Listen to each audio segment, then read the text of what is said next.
I was involved in an accident. I think that's, basically I was involved in a car accident, a fire incident. That's what they say. Okay.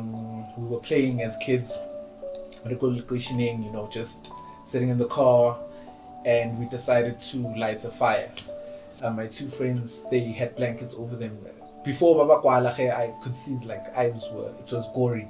So it was like eyes popped out, and yeah, I was airlifted to Johannesburg General Hospital, where I was there for a couple of hours and actually pronounced dead.